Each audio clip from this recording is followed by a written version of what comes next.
Child abuse in churches has become such a terrible scandal, not just because of the malicious harm done to children, but also because of the cover-ups.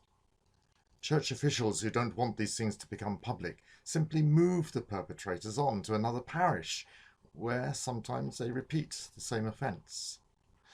This church practice was inspired by Paul's teaching that believers should not be taken to secular courts, because the church should be able to deal with such problems internally.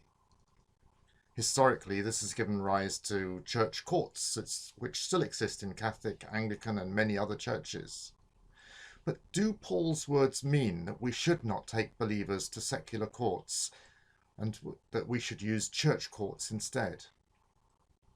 The Roman courts, which Paul didn't want believers to use, were very different from the courts today. Prosecuting someone was profitable in Roman law because the fine, which could be half the estate of the guilty person, went mostly to the successful prosecutor.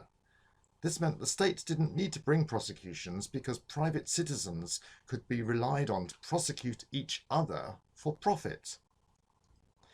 Courts became the sporting ground where the rich fought using oratory and money. As James says about the rich, are they not the ones who are dragging you into court? For Paul, the scandal lay in the way that Christians took each other to court for profit. Private arbitration was also allowed in Roman law if both parties agreed, so Paul said that the church should itself arbitrate internal disputes and misconduct.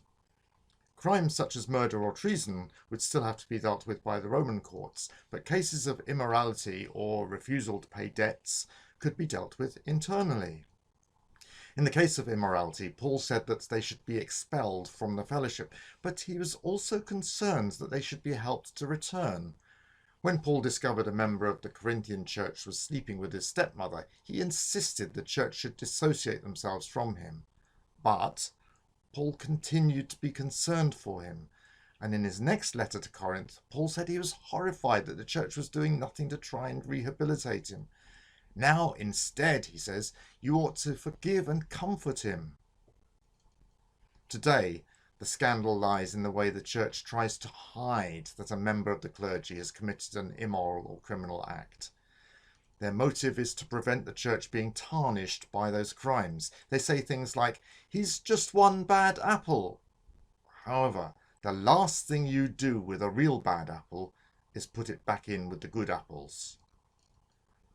The legal situation today is very different. Most countries now have an open and fair judiciary, and avoiding it will only create suspicion or even scandal, as it has done. However, justice is not always affordable, and arbitration is probably the best way to avoid high legal costs. And, thanks to Paul's guidelines, the church is at the forefront of providing low-cost expert arbitration with organisations such as Resolve, though these do not, and indeed cannot, hear criminal cases. The church exists for reforming sinners and shouldn't aim for perfect purity before Jesus returns. Church discipline is sometimes necessary, but the aim should still be that of rescue rather than rejection. However, when criminal activity occurs, we should not cover up. We should hand them over so that justice can be seen to be done, just as God's justice will one day reveal all hidden evil. God bless you.